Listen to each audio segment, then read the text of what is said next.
चार धाम पर अब नहीं होगी बेतहाशा भीड़। तीर्थयात्रियों की दैनिक सीमा तय। बद्रीनाथ में प्रतिदिन 15,000, केदारनाथ में 12,000, गंगोत्री में 7,000 और यमुनोत्री में 4,000 तीर्थयात्रियों को दी जाएगी अनुमति।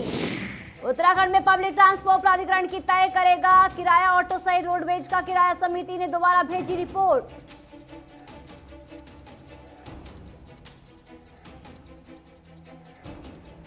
और कर्मचारियों को महंगाई से मिलेगी कुछ राहत। उत्तराखंड में डीए की फाइल तैयार, सिंह धामी की मजदूरी बाकी।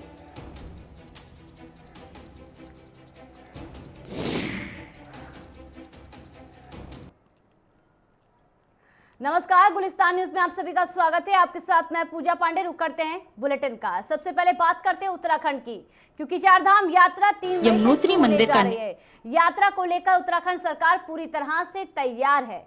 चारधाम यात्रा पर अब बेतहाशा भीड़ नहीं लगेगी। प्रदेश की सरकार ने चारधाम जाने वाले तीर्थयात्रियों की दैनिक सीमा तय की है। बद्रीनाथ में प्रतिदिन 15,000, केदारनाथ में 12,000, गंगोत्री में 7,000 और यमुनोत्री में 4,000 तीर्थयात्रियों की ये अनुमति दी गई है। ये व्यवस्था 45 दिनों के लिए गई है, जहां कोरोना महामारी शुरू होने के करीब 2 साल बाद चारधाम यात्रा को लेकर लोगों के बीच भारी उत्साह भी देखने को मिल रहा है। इस बार भारी संख्या में लोगों के केदारनाथ, बद्रीनाथ, गंगोत्री, यमुनोत्री धाम में पहुंचने की संभावना है। आगामी 3 मई को गंगोत्री और यमुनोत्री धाम के कपाट खुलने के साथ चारधाम यात्रा की शुरुआत हो जाएगी।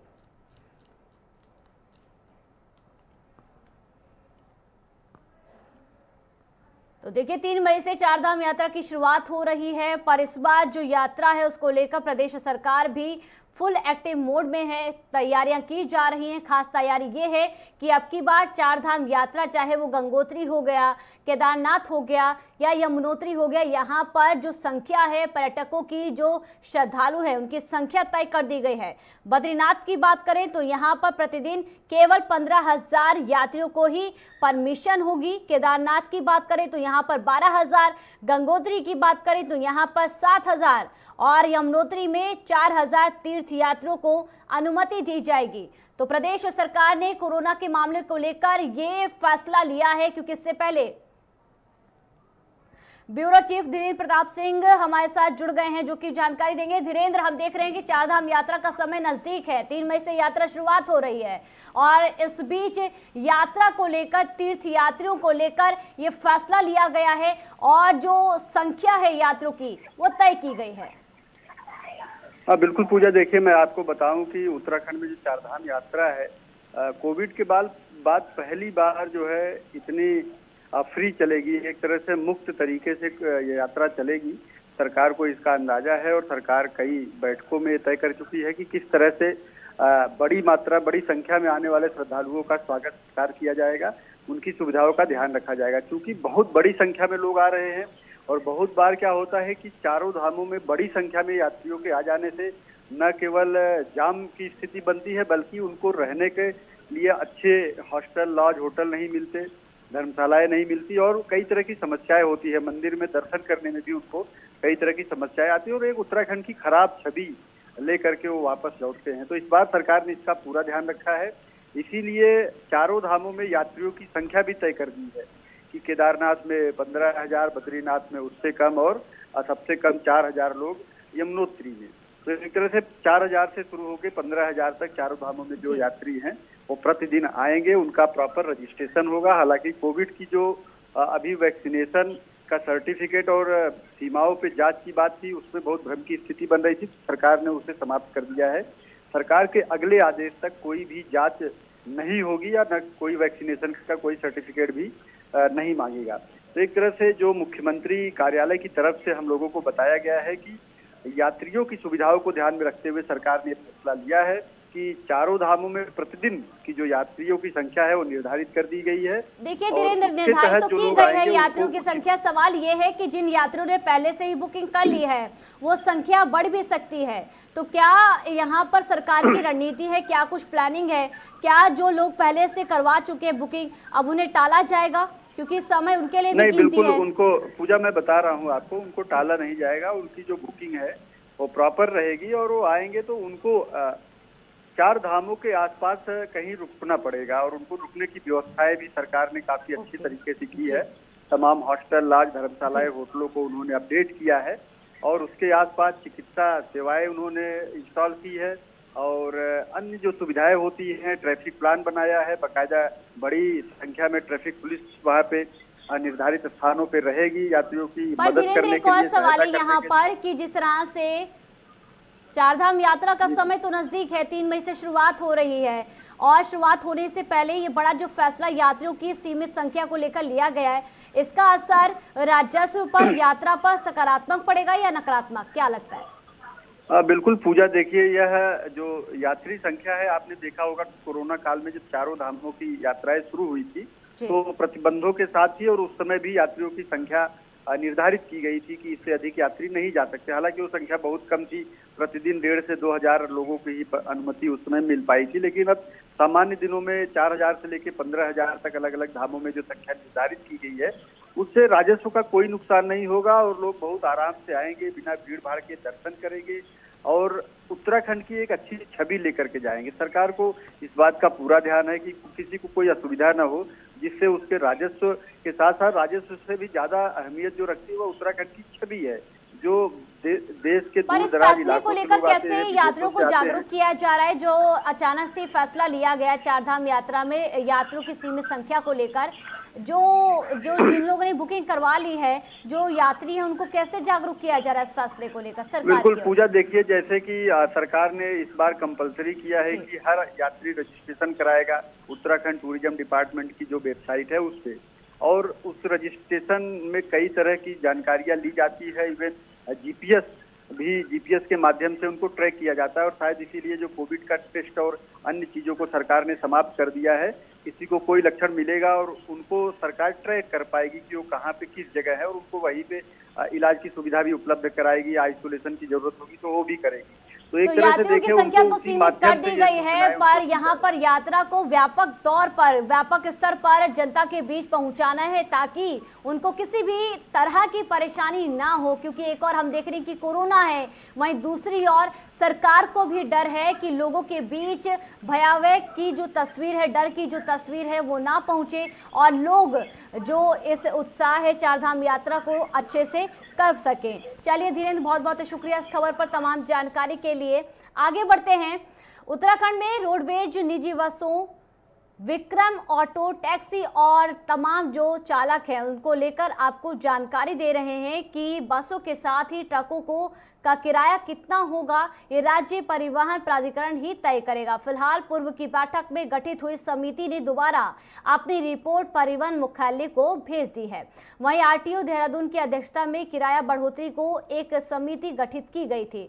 इस समिति ने अपनी रिपोर्ट मुख्यालय को भेजी थी, जिसके आधार पर विधानसभा चुनाव से पहले राज्य परिवहन प्राधिकरण की बैठक भी हुई थी। रिपोर्ट में कई खामियां मानते हुए किराए पर फैसला नहीं हुआ था।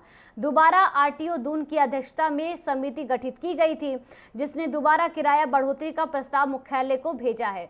वहीं इसमें रोडवेज बसों, निजी बसों सहित सभी यात्री वाहनों के किराए में करीब 40% बढ़ोतरी की सिफारिश की है। आरटीओ देहरादून प्रशासन दिनेश चंद्र पठोई का कहना है कि डीजल के दामों के साथ ही वाहनों के पार्ट्स, टायर, मेंटेनेंस की महंगाई को मद्देनजर रखते हुए किराया बढ़ोतरी का प्रस्ताव मुख्यालय को भेजा गया है।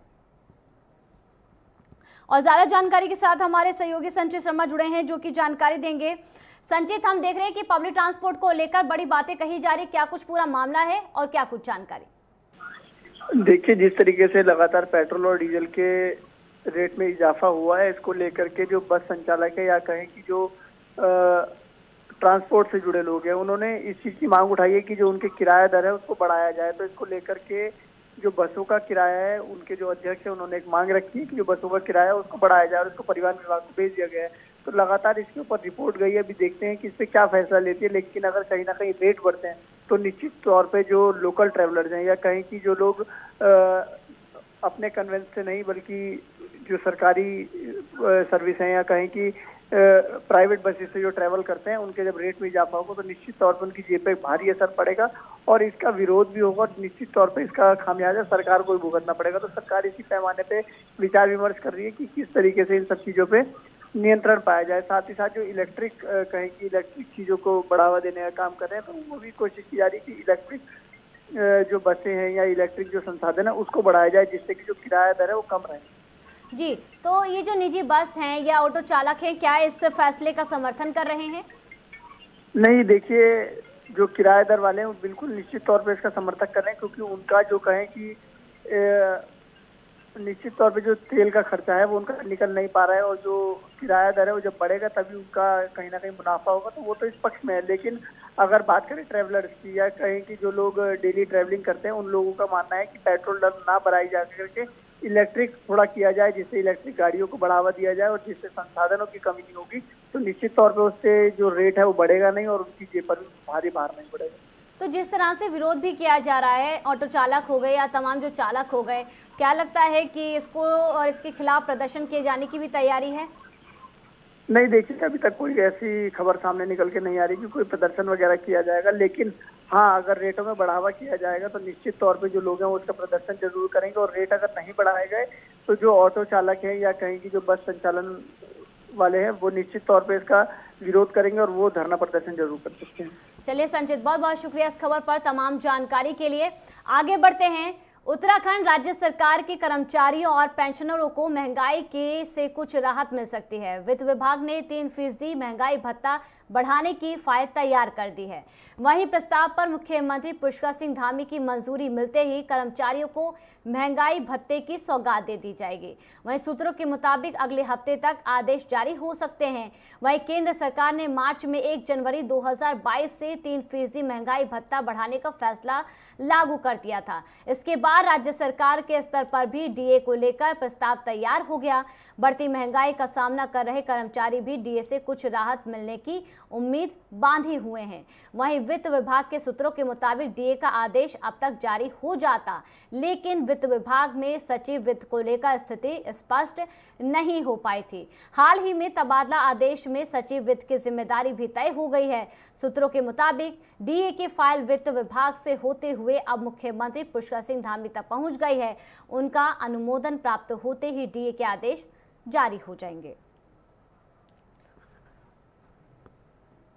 और इसी खबर पर ज्यादा जानकारी के साथ हमारे सहयोगी धनराज गर्ग फोन लाइन पर जुड़े हैं, जो कि जानकारी देंगे।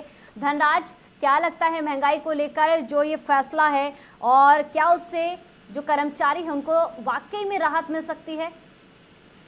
बिल्कुल, जिस तरीके से देखा जाए कि जो महंगाई भत्ता है वो कहीं न कहीं बढ़ाने का निर्णय सरकार की तरफ से लिया गया है। हालांकि अभी फाइल बन चुकी है, लेकिन अभी स्वीकृति नहीं मिली है, क्योंकि जो कर्मचारी हैं उनको 3% भत्ता, महंगाई भत्ता बढ़ाने की बात की जा रही है। वित्त मंत्रालय की तरफ से कहीं ना कहीं पूरी फाइल तैयार हो चुकी है और जल्द ही इस पर निर्णय लेना है, क्योंकि मुख्यमंत्री पुष्कर सिंह धामी के साइन होने बाकी हैं और जल्द ही इस पर कहीं ना कहीं कर्मचारियों को राहत जरूर मिलेगी। क्योंकि जिस तरीके से देखिए कि लगातार महंगाई जरूर बढ़ती जा रही है, तो उसको देखते हुए कहीं ना कहीं राहत जरूर मिलने वाली है, क्योंकि 3% महंगाई भत्ता बढ़ाने की बात सरकार की तरफ से की जा रही है। जी, क्या लगता है कि सीएम पुष्कर सिंह धामी इस फैसले को मंजूरी दे देंगे?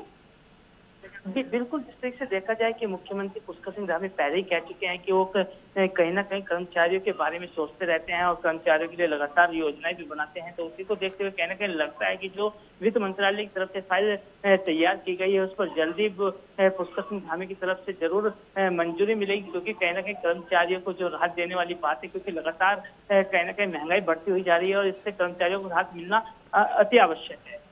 जी धनराज, जिस तरह से फैसले की बात कही जा रही, कर्मचारियों का क्या कुछ कहना है? बिल्कुल, यदि कर्मचारियों का साफ तौर पे यही कहना है, अगर इस फैसले पर कहीं ना कहीं मुख्यमंत्री पुष्कर सिंह धामी अपनी मोहर लगाते हैं तो कहीं ना कहीं उनको राहत जरूर मिलेगी और वो मुख्यमंत्री पुष्कर सिंह धामी का धन्यवाद भी करेंगे। उनका साफ तौर पर कहना है कि कहीं ना कहीं एक कार्यक्रम करते हुए वो मुख्यमंत्री पुष्कर सिंह धामी का एक तरीके से स्वागत करेंगे और धन्यवाद करेंगे कि उन्होंने उनके लिए बारे में सोचा है और 3% महंगाई भत्ता बढ़ाने की बात जो निकलकर सामने आ रही है उससे कहीं ना कहीं राहत मिलेगी, तो उसके लिए वो धन्यवाद। धनराज, कौन से कर्मचारियों को इसका लाभ मिलेगा?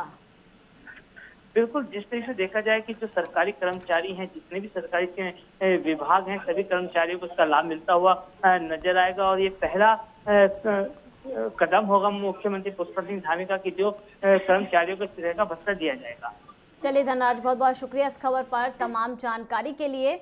आगे बढ़ते हैं। जनरल MM नरवणे के रिटायर होते ही भारतीय सेना की कमान जनरल मनोज पांडे के हाथों में आ गई है। शनिवार को जनरल नरवणे ने खुद जनरल मनोज पांडे को 12 लाख सैनिकों वाली दुनिया की तीसरी सबसे बड़ी फौज की कमान सौंपी। जनरल मनोज पांडे आज से पूरी सैन्य परंपरा के तहत अपना पूरा चार्ज संभालेंगे। जनरल मनोज पांडे ने आज सबसे पहले नेशनल वॉर मेमोरियल यानी राष्ट्रीय समर स्मारक जाकर वीरगति को प्राप्त हुए सैनिकों को श्रद्धांजलि अर्पित की। इसके बाद साउथ एवेन्यू और समर के इसके बाद साउथ ब्लॉक स्थित लॉन में उन्हें गार्ड ऑफ ऑनर भी दिया गया। तो जनरल पांडे का सफरनामा ग्राफिक्स के जरिए आप तक पहुंचा रहे हैं। जनरल पांडे NDA के 1982 बैच से पास आउट हैं। चीफ बनने वाले वो पहले इंजीनियर हैं, तो पहले वो इंजीनियर है। बड़ी जिम्मेदारी उनके कंधे पर दी गई है क्योंकि MM नरवणे की जगह उन्होंने ली है। LOC में ऑपरेशन पराक्रम को लीड कर चुके हैं जनरल पांडे। तो 2001 में संसद हमले के बाद चलाया गया था। जनरल पांडे का सफरनामा आप तक पहुंचाने ग्राफिक्स के जरिए आतंकियों के ईस्टर्न कमांड में बतौर कमांडर और ब्रिगेडियर स्टाफ के पद पर भी वो काम कर चुके हैं। आगे बढ़ते हैं। माउंटेन डिवीजन में इंजीनियर ब्रिगेड के पद पर तैनात भी वो रह चुके हैं।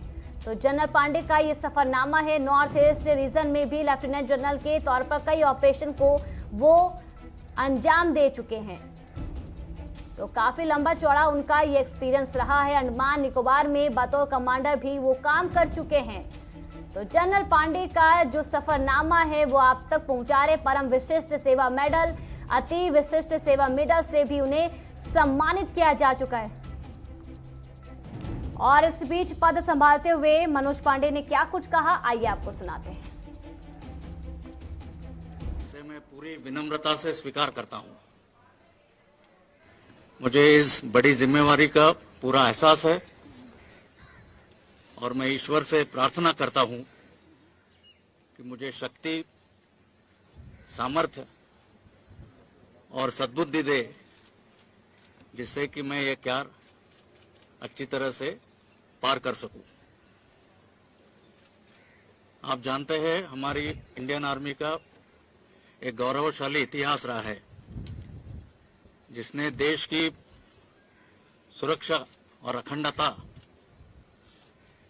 को कायम रखने के कार्य में बखूबी काम किया है। उसी प्रकार स्थल सेना का देश निर्माण या नेशन बिल्डिंग में भी उतना ही अच्छा योगदान रहा है। आपके माध्यम से मैं देशवासियों को आश्वासन देना चाहता हूं कि भारतीय सेना स्वतंत्रता, स्वाधीनता और समानता इन तीनों मूल्यों पर पूरी तरह या पूर्णतया प्रतिबद्ध है। आप जानते हैं विश्व की जियोपॉलिटिकल सिचुएशन तेजी से बदल रही है जिसके फलस्वरूप हमारे आगे कई चुनौतियां हैं।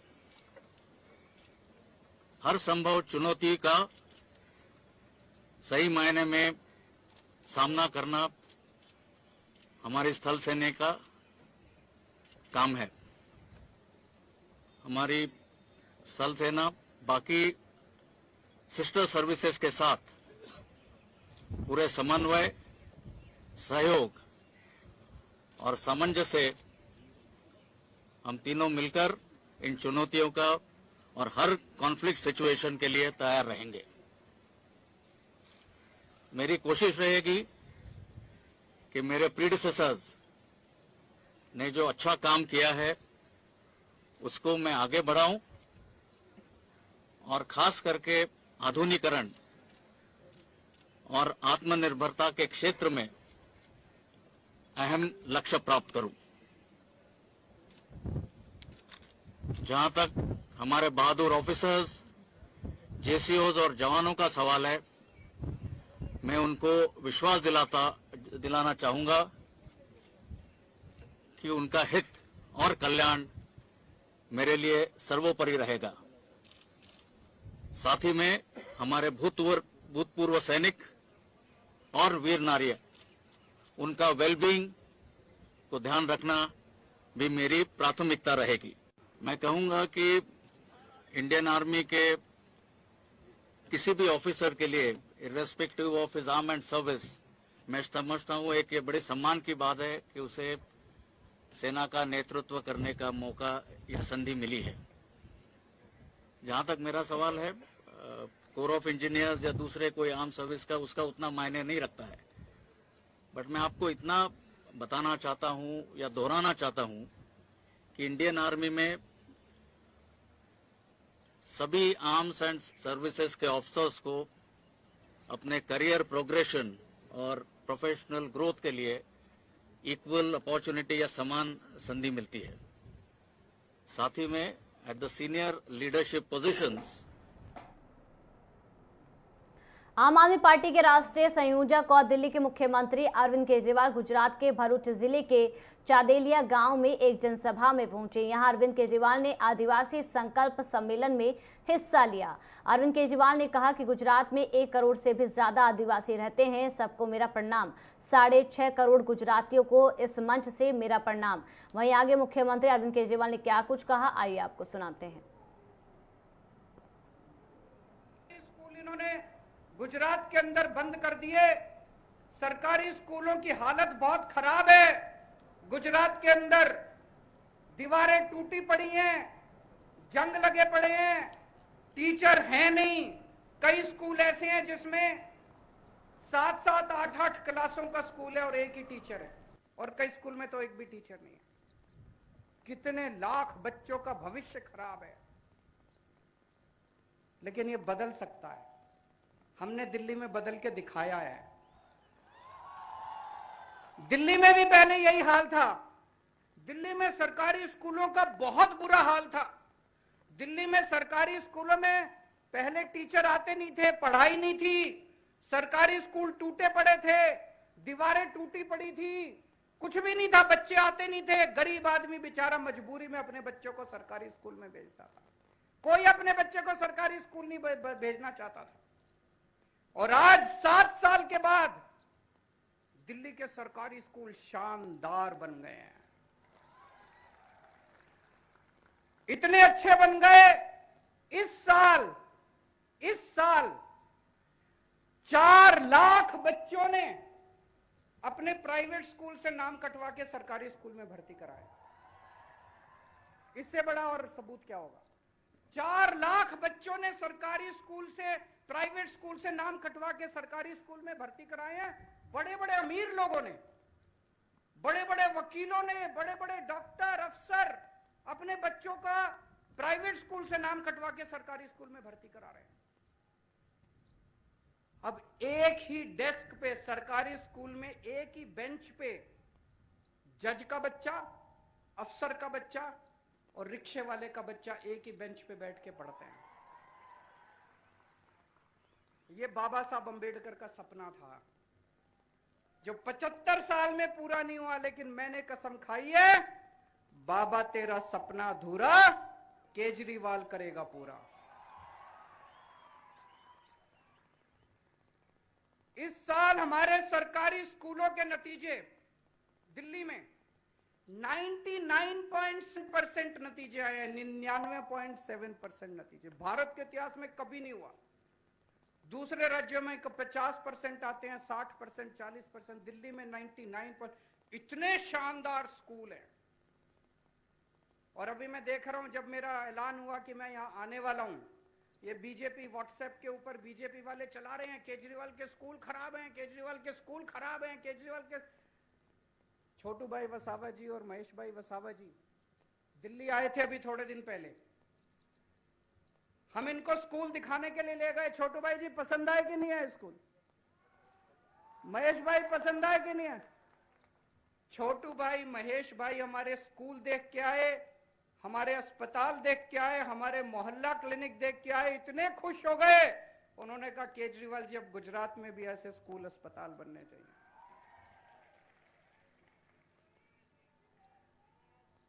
मैं आज इस मंच के माध्यम से गुजरात के मुख्यमंत्री भूपेंद्र पटेल जी को भी आमंत्रित करता हूं, आइए हमारे स्कूल देखिए, आइए हमारे अस्पताल देखिए, आइए हमारे स्कूल देखिए, ऐसे ही मत क्रिटिसाइज कीजिए। 27 साल से गुजरात में बीजेपी की सरकार है, 27 साल में इन्होंने सरकारी स्कूलों का ये हाल कर दिया। मैं आपको कहना चाहता हूं, 5 साल अगर आप और इनको दे दोगे।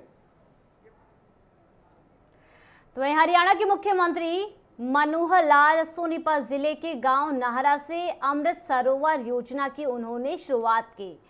वहीं मजदूर दिवस के खास मौके को इस योजना के शुभारंभ किया गया। आजादी के अमृत महोत्सव तहत शुरू हो रही इस योजना के जरिए राज्य के पोखरों का जीर्णोद्धार होगा। आज पहले चरण में हरियाणा के जिला महेंद्रगढ़ के गांव मंडलाना, घाटासेर, धनोंदा और सतनाली से इस मिशन की शुरुआत हुई। इस कार्यक्रम में मुख्यमंत्री मनोहर लाल ने योजना की शुभकामनाएं दी। वहीं सीएम ने अपने संबोधन में क्या कुछ कहा, आइए आपको सुनाते हैं। कि आज अंतर्राष्ट्रीय श्रमिक दिवस है और इस अंतर्राष्ट्रीय श्रमिक दिवस 1 मई के उपलक्ष्य में आज मैं देश और दुनिया के सभी श्रमिकों को अपनी ओर से बहुत बहुत बधाई देता हूं, बहुत बहुत शुभकामना देता हूं। भाइयों बहनों, ये जो काम जिसकी चर्चा आज की जा रही है, ये बहुत कोई सामान्य काम नहीं है। जल संरक्षण, जल का बचाव, ये आज की महती आवश्यकता है, क्योंकि हम जानते हैं कि जल इस पृथ्वी के साथ जुड़ा हुआ एक ऐसा विषय है कि जिसकी एक सीमा है। जल ऐसा विषय है जिसको बनाया नहीं जा सकता, जिसको बनावटी तरीके से पैदा नहीं किया जा सकता। ये जल ऐसी चीज है जिसका पृथ्वी के ऊपर सर्कुलेशन होता है, अर्थात वर्षा होती है, पहाड़ों पर बर्फ बन जाती है, पिघलती रहती है, नीचे आती है, मैदानों में भी वर्षा होती है। नीचे आने के बाद फिर वो यहाँ की वर्षा के साथ मिलकर या तो हमारे सिंचाई के काम आता है, या हमारे पीने के काम आता है, हमारे उद्योग के अंदर काम आता है, और कहीं कहीं जो हमारे तालाब होते हैं, सरोवर होते हैं, बावड़ियां होती हैं, झीलें होती हैं, इनके अंदर भी हम एकत्र करते हैं। जो अतिरिक्त फालतू जल होता है वो नदी नालों के माध्यम से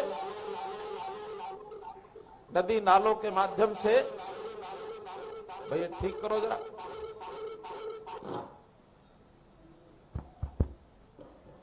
ये नदी नालों के माध्यम से और समुद्र में चला जाता है।